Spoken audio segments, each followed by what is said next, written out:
Edit पे one. Edit right. यार तू ना बहुत सेंसिटिव है।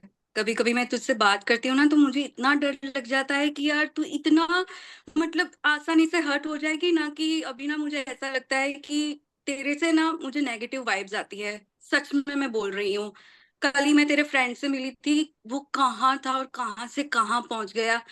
और सच में मैं तुझे देखती हूँ ना तो मुझे ऐसा ही लगता है कि तेरा ना कुछ नहीं होने वाला है। रियली। वेल, एक सेकंड। आपको ऐसा लगा होगा कि ये क्या चल रहा है, लेकिन वाह। इस तरीके का कॉन्वर्सेशन हम हमारी आम जिंदगी में बहुत बार सुनते हैं, फेस करते हैं, या तो कई बार हम भी ऐसे वाक्य किसी पे थ्रो करते हैं। लगता तो ऐसा है कि यार मैंने तो क्या बोला, मैंने तो सही बोला है, उसको क्यों ज्यादा वो चिढ़ जाती है। लेकिन अगर हम इस पूरे कॉन्वर्सेशन को अगर हम इवेल्युएट करें तो सेंसिटिव है, नेगेटिव है, नेगेटिव वाइब्स आती है, कंपैरिजन किया है, हर्ट हो जाती है, मतलब इतने ज्यादा हैवी वर्ड्स हम किसी पे ऐसे ही थ्रो कर देते हैं, या तो फिर हम उसको फेस भी करते हैं। लेकिन ये सारे आसान वर्ड्स किसी की जिंदगी पे क्या इम्पैक्ट डालते हैं, इसका हमें अंदाजा भी नहीं होता है। और इसीलिए एआई के जमाने में हम चाहे कितनी भी प्रगति क्यों ना करें, लेकिन अभी सबसे ज्यादा प्रायोरिटी हमें देनी है हमारे मानसिक स्वास्थ्य की, यानी कि मेंटल हेल्थ की।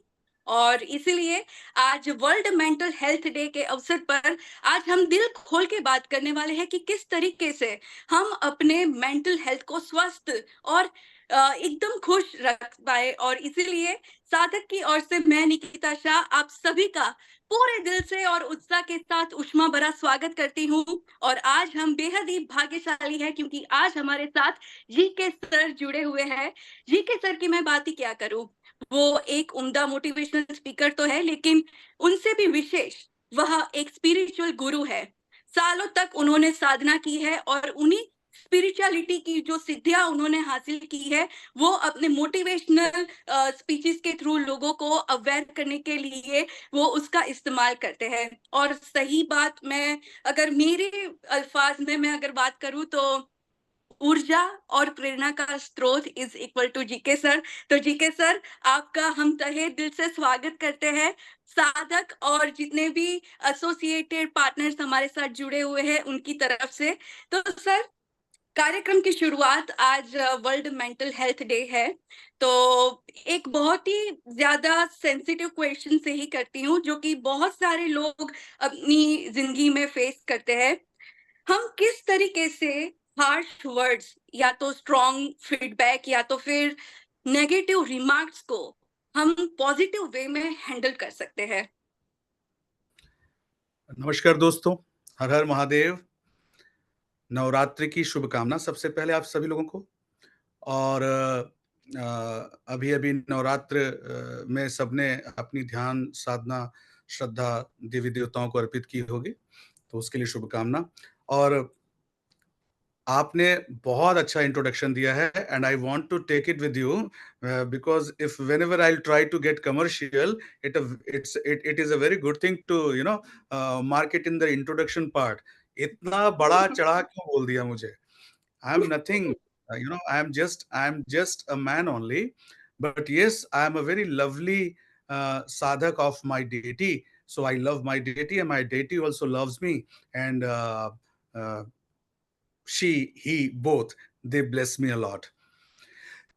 जो आपने सवाल किया है ना निकिता, अभी आपने पूछते पूछते ही एक बहुत अच्छी बात कही है जी। कि जब हम किसी से बात करते हैं, ऐसी बात क्यों बोल देते हैं कि चीज़ें खराब हो जाती हैं, नेगेटिव लगती हैं, बहुत लो लगती हैं।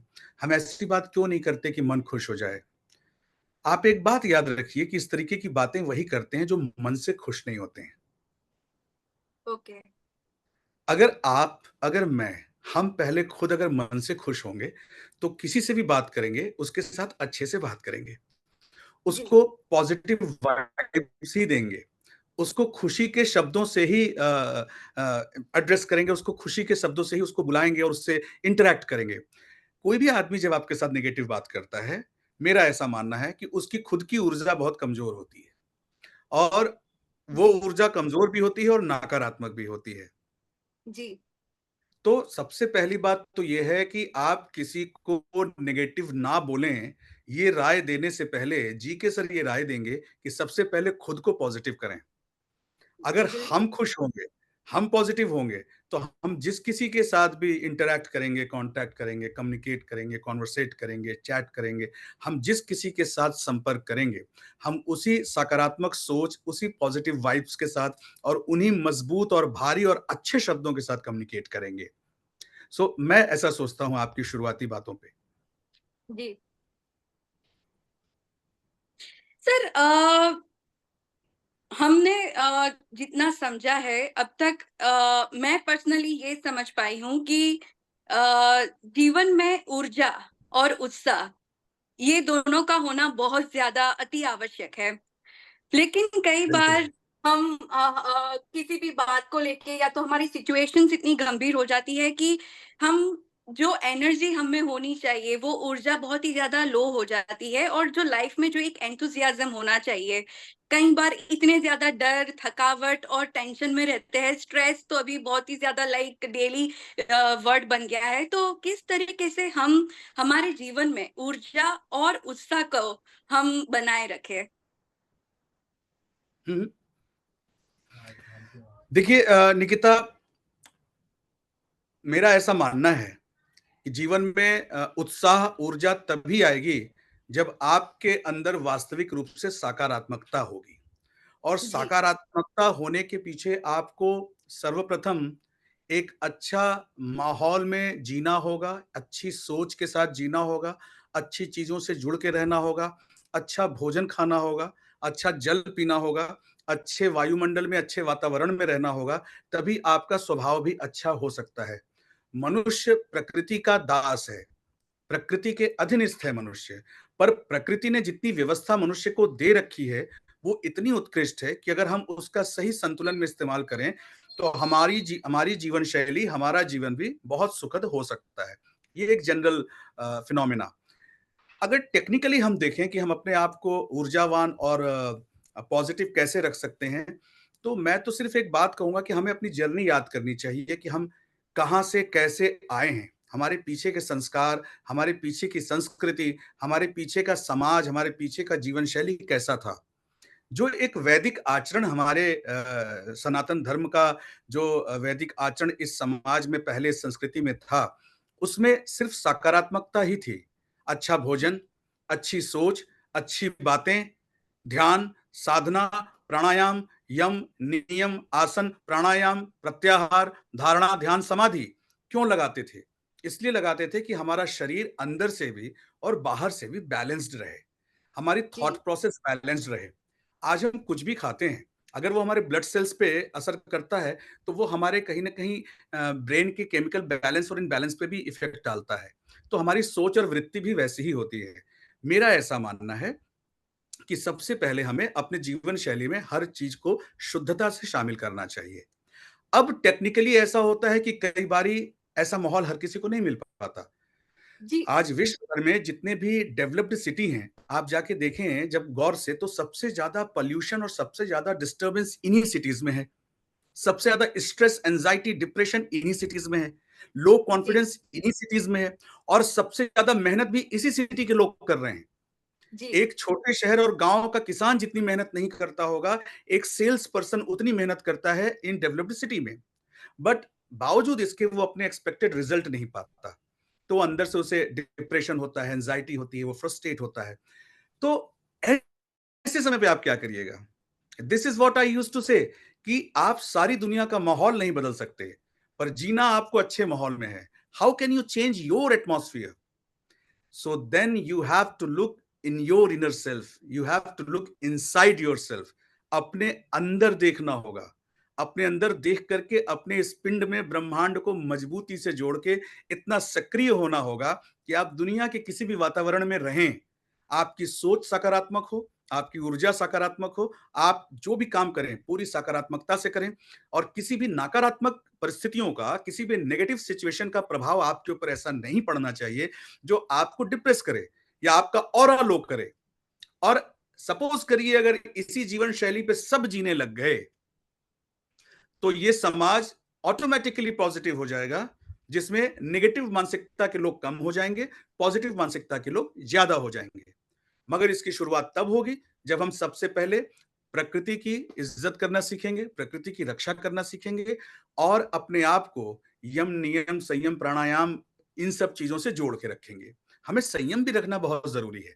आज का मनुष्य संयम खो चुका है।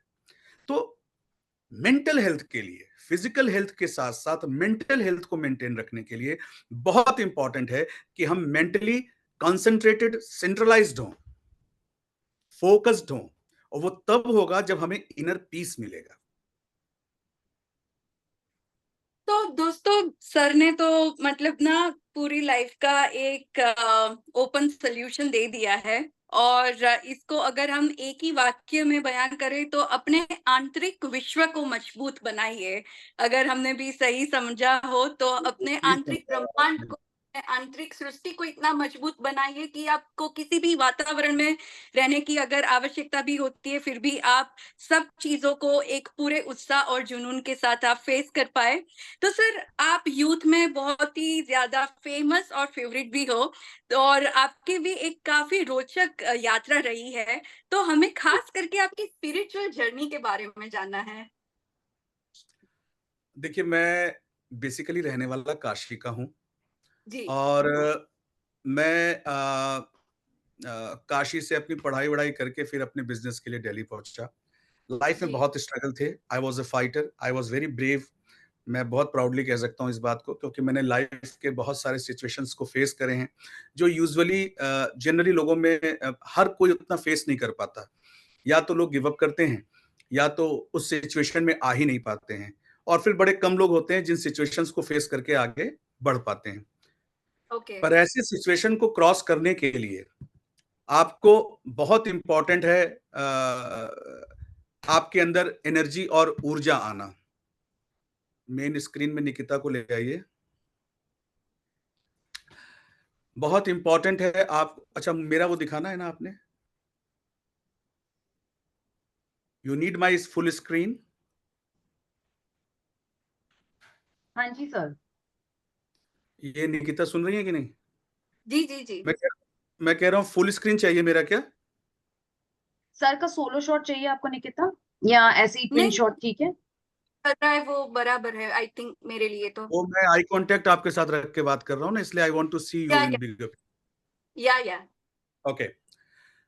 तो जीवन की किसी भी कठिन परिस्थिति को फेस करने के लिए, उसको पार करने के लिए आपके अंदर अगर जज्बा है, आपके अंदर आत्मविश्वास है, तो फिर आपको सही दिशा भी चाहिए।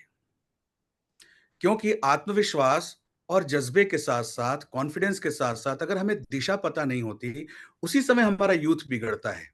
जब ज़िंदगी की परिस्थितियाँ, समाज की परिस्थितियाँ, प्रकृति की परिस्थितियाँ नए तरीके से हमारा यूथ देखने जाता है अपने 16-17 वर्ष की आयु की एज के बाद, जब वो सोसाइटी में आता है, तो उसको रिएक्शंस मिलते हैं लोगों के, प्रकृति के, समाज के, माहौल के, बहुत सारी चीज़ों के, और उसके सामने फिर कठिनाइयाँ आती हैं, फाइट्स वहाँ से शुरू होती हैं। अगर उस समय हमें सही दिशा ना मिले, तो हमारी दिशा खराब हो जाती है। और सही बिल्कुल। दिशा देने के लिए बहुत इम्पोर्टेंट होता है कि हमारे कोई मेंटर हों, हमारे गाइड हों, हमारे गुरु हों, हमारे माता-पिता हों, समाज के लोग हों, जो अच्छी दिशा लोगों को दें। और फिर मेरा ऐसा मानना है कि इन सब के बाद आध्यात्मिक ज्ञान और आध्यात्मिक सपोर्ट भी आपको, स्पिरिचुअल सपोर्ट भी आपको मिलना बहुत ज़रूरी है। और हम लोग बड़े सौभाग्यशाली हैं कि हम लोगों ने बचपन से जिस घर में, जिस संस्कार में जन्म लिया, जहाँ पले-बढ़े, वो पहले से धर्म और इन चीज़ों से जुड़ा, अध्यात्म से जुड़ा संस्कार और परिवार था। तो हम लोगों के लिए ये डेली का रूटीन था, पूजा-पाठ करना और आरती करना और हवन करना। ये we were very much used and habituated to all these rituals. पर जब लाइफ में कुछ ज़्यादा टफनेस आई, वो इसलिए आई कि वे अपनी एम्बिशन कुछ ज़्यादा थी करने की। तो उस समय कुछ एक्सटर्नल फोर्स और पावर की ज़रूरत थी, जो आदमी नहीं दे सकता, इंसान नहीं दे सकता।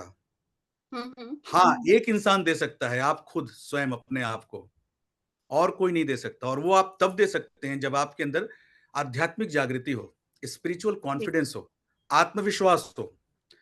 तो मेरे पिताजी एक बहुत बड़े तंत्रविद थे और फिर मेरे पिताजी की बहुत सी चीज़ें मुझे याद भी हैं और समझ में भी आती हैं। फिर मेरे पिताजी ने मुझे थोड़ा-सा मार्गदर्शन दिया, बोला कुछ करना चाहते हो तो फिर उसकी सही एनर्जी को यूज़ करके करो। फिर उन्होंने थोड़ा मुझे मार्गदर्शन दिया। मैंने थोड़ी उसमें अपनी रुचि रखते हुए कुछ अभ्यास और कुछ प्रयोग करना शुरू किए और फिर भगवती ने, प्रकृति ने अपने साथ जोड़ लिया और फिर अपनी तरफ खींच लिया। मैं भी खींचा चला गया और फिर खींचते-खींचते जितनी गहराई तक जा सकता था, उतनी गहराई तक जा आया। तो उसके बाद जीवन की मटेरियलिस्टिक वर्ल्ड की एम्बिशंस, एक्सपेक्टेशंस वो भी पूरी हुई। जीवन की आवश्यकताएँ भी पूरी हुईं। जीवन के प्रति अपना दृष्टिकोण बदल गया। ऐसा नहीं कि फिर जीवन में कठिनाइयाँ नहीं आईं। कठिनाइयाँ जीवन में तब भी आईं, प्रतिदिन आती हैं, वो प्रकृति का नियम है।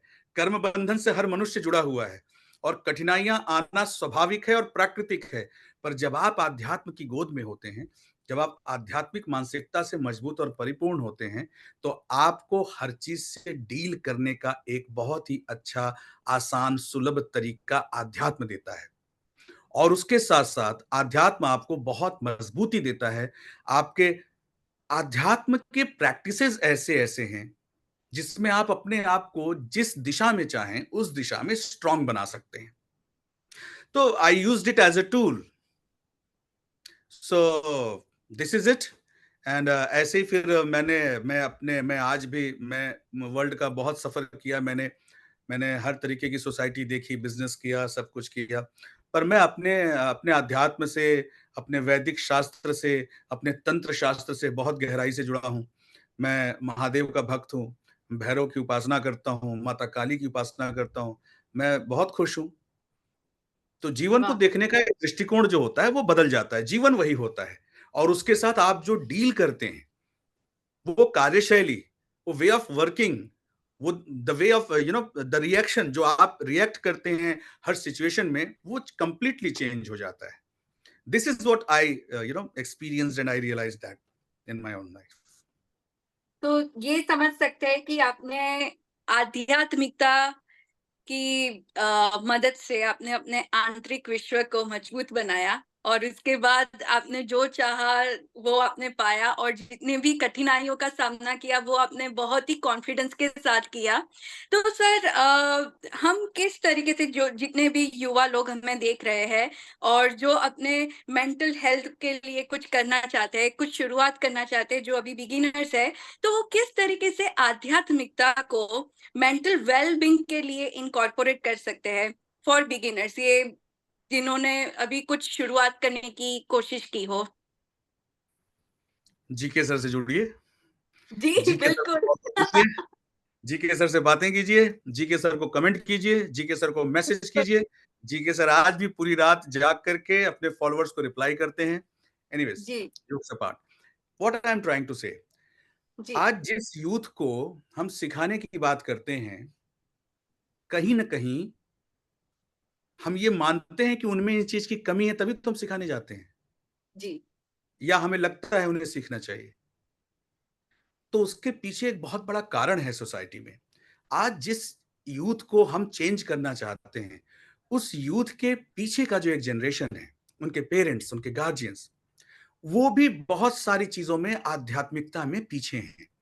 उन्होंने भी अपना जीवन बहुत संघर्ष और स्ट्रगल से बिताया है और अध्यात्म की बहुत सारी ऐसी प्रैक्टिसेस, बहुत सारी ऐसी चीज़ें हैं, जो उन्होंने एक्सपीरियंस नहीं किया। तो जब वो खुद एक्सपीरियंस नहीं कर पाए, तो अपने बच्चों को भी नहीं दे पाए। जी सही बात है। संघर्षशील थे, मेहनती थे, ईमानदार थे, कर्मठ थे, कर्तव्यपरायण थे। उन्होंने अपने जीवन में हर परेशानियों को, हर काम को करते-करते यहाँ तक पहुँचे। बच्चे हुए, बच्चे बड़े हो गए, जवान हो गए। आज वो हमारे सामने एक यंग जनरेशन है। वो जिन्हें आज हम यूथ देख रहे हैं, वो वैसे ही पल बढ़ के आए हैं, जैसे उनके पीछे की एक जनरेशन थी। तो ऐसे समय पे बहुत इम्पोर्टेंट है हमारी सोसाइटी को कि सोसाइटी में हमें सही ज्ञान बाँटना चाहिए। यूजुअली आज आप देखें, मैं कोई बुराई नहीं कर रहा किसी की, पर मैं ये जी चाहता हूँ कि आप किसी भी शास्त्र पे जब ज्ञान दें, जब आप समाज में आएँ, जब आप सोसाइटी में आएँ, जब आप अपने सोसाइटी को एड्रेस करें, जब आप इनके बेटरमेंट के लिए कुछ काम करें, तो आपको ये सोचना चाहिए कि आप जो भी ज्ञान दें, वो सही दें। ज़्यादा भले ना दें, गलत ना दें। आज बहुत सारे तरीके से लोगों की डिप्रेशन, एंग्ज़ायटी और इन सब चीज़ों को हील अप करने की बात की जाती है। मुझे नहीं लगता कहते हैं कि हर एक को किसी एक को वफ़ादार मत कहो मगर पूरे कौम को गद्दार मत कहो। जी तो जी I am not pointing out, I am not raising anything to any individual, but हमारे धर्मशास्त्र की चीजें ऐसी हैं, सनातन का अध्यात्म ज्ञान ऐसा है, वैदिक ज्ञान ऐसा है, तांत्रिक ज्ञान ऐसा है कि एक मनुष्य को कंप्लीटली चेंज कर सकता है, एक किसी भी पर्सन की पर्सनालिटी कंप्लीटली चेंज कर सकता है। आप ये कह सकते हैं कि शिवो अहम भैरवो अहम, मेरे ही अंदर शिव है, मेरे ही अंदर भैरव है। स्त्रियां कह सकती हैं मेरे ही अंदर काली है, मेरे ही अंदर दुर्गा है, मेरे ही अंदर लक्ष्मी है। ये वही ऊर्जाएं हैं और ये उसी का प्रतीक है जो माता के स्तोत्रों में और शिव के स्तोत्रों में और देवी देवताओं के स्तोत्रों में सुनने को मिलता है। तो अध्यात्म का हमारे आज के यूथ को कनेक्ट करने के लिए हमें बहुत इजी प्रोसेस उन्हें समझाना होगा। जी सबसे पहले हमें उनके अंदर विश्वास डेवलप करना होगा कि व्हाई अध्यात्म and spirituality is important for you. Because अब आप एक बात समझिए, जिस चीज से कभी आपका वास्ता नहीं पड़ा, you never tried that, you can not जज कि whether it is good for you और bad for you, or something you are going to obtain a more advantage or privileged thing in more advanced way, क्योंकि आपको उसका experience ही नहीं है। तो first we have to let them experience the way of अध्यात्म, और उसकी जी बहुत ही सरल पद्धति होनी चाहिए। और उसके लिए बहुत आवश्यक है कि हम अपने यूथ को इकट्ठा करें और अच्छे तरीके से उनके साथ घंटे 2 घंटे बात करें, क्योंकि आपके शीर्षक में आपने कहा है आज शुरुआत में कि हम दिल से बात नहीं कर पाते। जब तक मनुष्य दिल से बात नहीं करेगा, जब तक इंसान अपने आप से बात नहीं करेगा, जब तक इंसान अपनी बातें किसी और से शेयर नहीं करेगा, उसके अंदर की नकारात्मकता नहीं जा सकती। जब तक मनुष्य कुंठित रहेगा, अंदर ही अंदर घुटता रहेगा, वो कभी भी सकारात्मक नहीं हो सकता।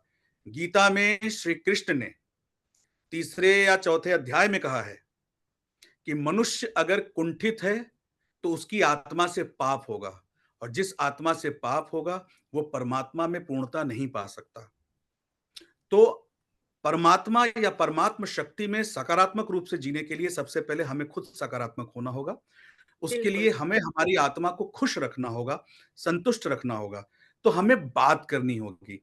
स्टूडेंट से जब मैंने कई सेशंस लिए, मैंने बनारस हिंदू यूनिवर्सिटी में लिया, जयपुर यूनिवर्सिटी में लिया। वहां बच्चे आधे घंटे तक हेजिटेट करते थे। आधे घंटे के बाद 40-45 मिनट्स के बाद जब बच्चों ने इंटरेक्शन शुरू करी, दे वर लिटरली क्राइंग। जी I have those videos with me but I do not publish in social media. They started literally crying because there is no one who can listen, who can hear them. उनके घर के parents उनकी बात नहीं सुनते, school के teachers उनकी बात नहीं सुनते, जो फ्रेंड्स होते हैं जिनके साथ वो अपनी बातें शेयर करते हैं, they both are in the same boat. जी तो हमें यूथ के साथ इंटरैक्शन का कैंपेन शुरू करना चाहिए, जहां यूथ इंटरैक्ट करे। जब आपके सामने यूथ खड़ा होकर आपसे पूछेगा कि तुम कहते हो कि आध्यात्म से मेरी जिंदगी बदल सकती है, बताओ कैसे बदल सकती है, और जब आप बिल्कुल उसको ये बताने में सफल होंगे और उसको जब ये विश्वास दिलाने में सफल होंगे कि हाँ अध्यात्म से जीवन बदल सकता है, तभी वो अध्यात्म को चुनेगा। तो मेरा ऐसा मानना है, स्पिरिचुअल प्रैक्टिसेस, स्पिरिचुअल कनेक्शन के लिए यूथ के साथ हमेशा स्टेशन में जुड़े रहना चाहिए, यूथ के साथ हमेशा कनेक्ट रहना चाहिए, और यूथ को सबसे पहले कॉन्फिडेंस में लेना चाहिए, उसका विश्वास बढ़ाना चाहिए कि आध्यात्म है क्या। उसके लिए आपको सामने प्रैक्टिकली यूथ को प्रेजेंटेशन देनी पड़ेगी। What I do, this is my way of working. जी जब तक हम उसे तो प्रैक्टिकल नहीं देंगे, उसे समझ में नहीं आएगा व्हाट आध्यात्म इज।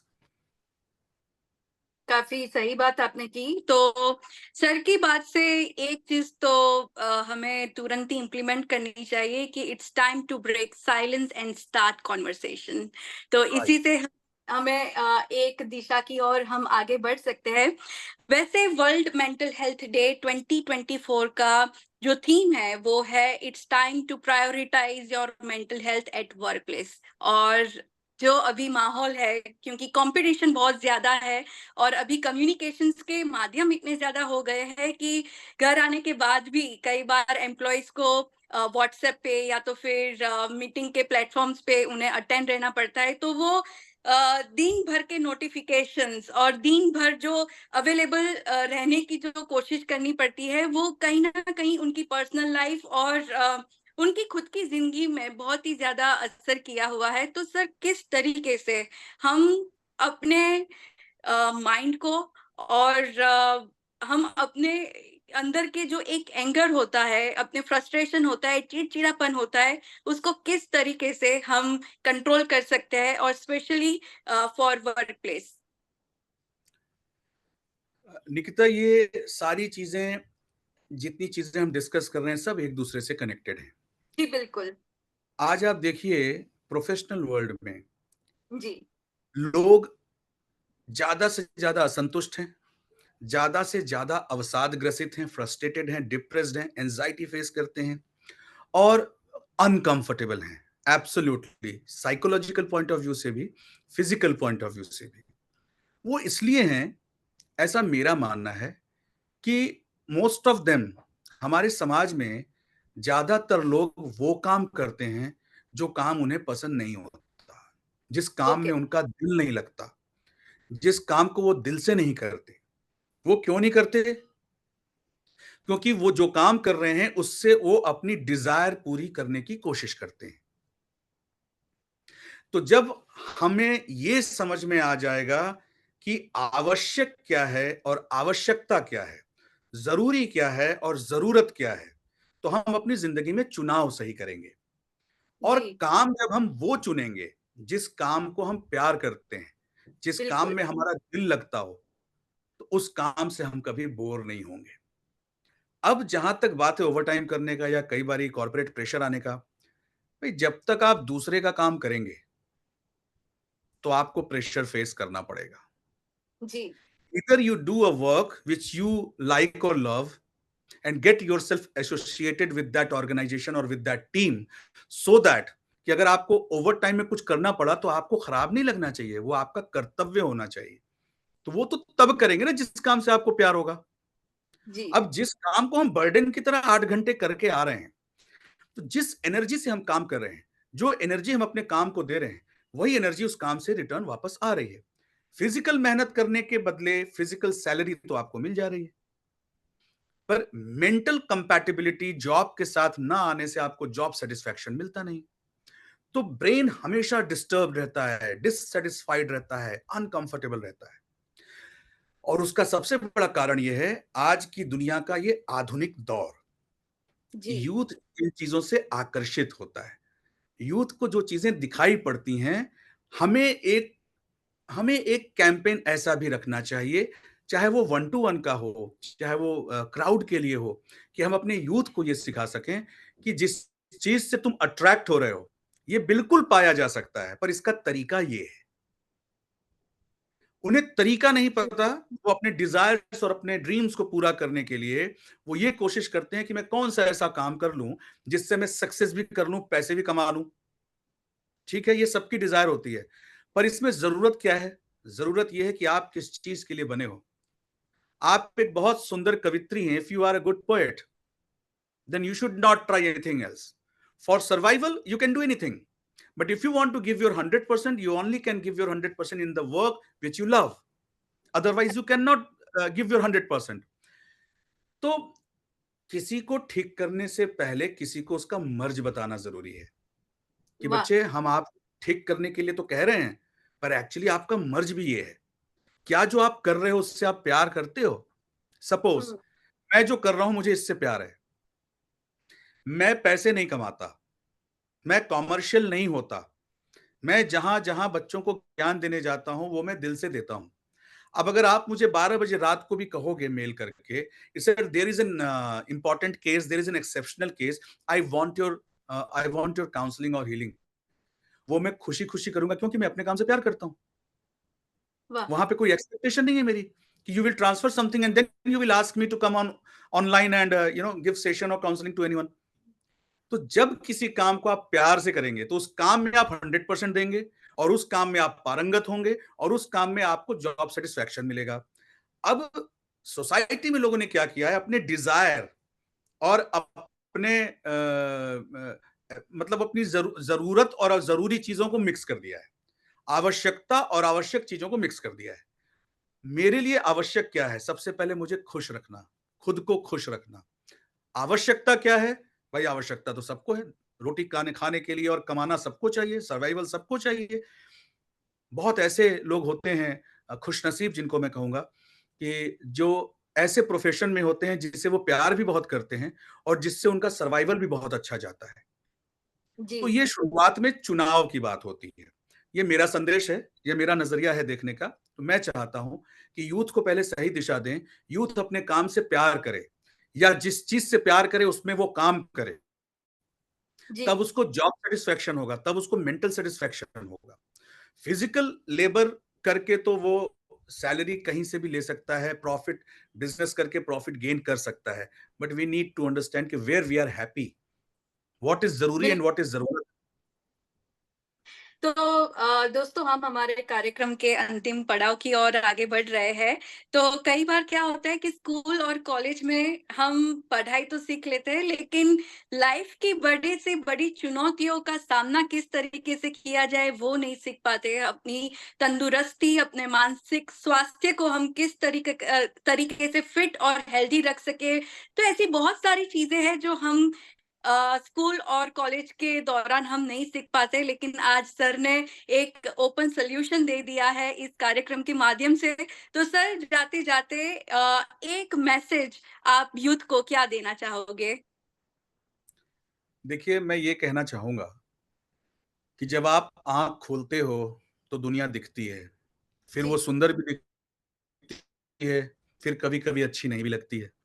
वो जी। अच्छी तब लगती है जब आप खुश होते हो, वो अच्छी तब नहीं लगती है जब आप खुश नहीं होते हो। मतलब इस दुनिया में किसी भी चीज का होना और ना होना आप पे प्रभाव तब डालता है जब आप खुश होते हो, और आप खुश तब होते हो कि आपको ऐसा लगता है कि चीजें आपके हिसाब से चल रही हैं। और जो आध्यात्म में थोड़ा सा बदलना होता है, चीजें आपके हिसाब से नहीं चलती हैं, आपके सोचने का तरीका बदल जाता है। फिर दुनिया भी वही होती है, समाज भी वही होती है, लोग भी वही होते हैं, और आपका नजरिया पॉजिटिव होता है, तो आपको फिर दुनिया अच्छी लगती है। ओवरऑल हमें मानसिक रूप से मजबूत होने की बहुत जरूरत है।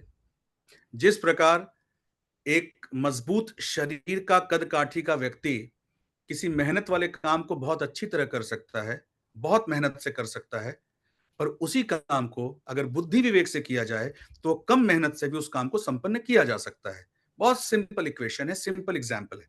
लाइफ में अगर आप चाहते हैं कि आपकी जिंदगी बहुत अच्छी चले, तो आपको ब्रेन से, आपको अपने दिमाग से बहुत ही शार्प होना होगा। उसके लिए आपको कूल होना होगा, पॉजिटिव होना होगा। उसके लिए एक माहौल चाहिए, और अगर हम वो माहौल नहीं पा पाए, वो यूथ जो इस माहौल को नहीं जी पाए, वो कल से इस माहौल से जी सकते हैं। We have the solution to treat our this temperament and this tendencies.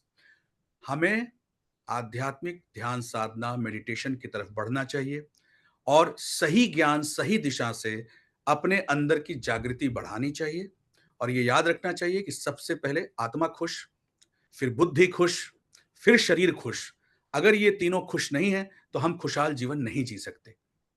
तो it is important to do exercises for brain and for their mental health. That is the first priority we should think about. तो शुद्धता को ग्रहण कीजिए, संतुलन बनाए रखिए और अपने आंतरिक विश्व को मजबूत बनाइए। ये 3 महत्वपूर्ण लेसन्स तो मैंने आज के सेशन के दौरान जीके सर से मैंने सीखे हैं, लेकिन ऐसी बहुत सारी बातें हैं। तो मेरी ऐसी दिल से ख्वाहिश है कि आप सब एक एक सोल्यूशन पे बार बार सर के आंसर्स आप सुनिए, समझिए, प्रोसेस कीजिए और अपने लाइफ में इम्प्लीमेंट कीजिए। तो साधक की ओर से और जितने भी हमारे एसोसिएटेड पार्टनर्स है, सदाई, green pencil foundation, warriors without cause और माय यूनिक ब्रेन की तरफ से हम जीके सर और जीके सर की पूरी टीम को हम धन्यवाद करते हैं, तहे दिल से उनका शुक्रिया अदा करते हैं और उन्हें ढेर सारी दुआएं देते हैं। Thank you so much sir, और आप इसी तरह स्वस्थ मस्त रहिए और हमें मार्गदर्शित करते रहिए। Thank you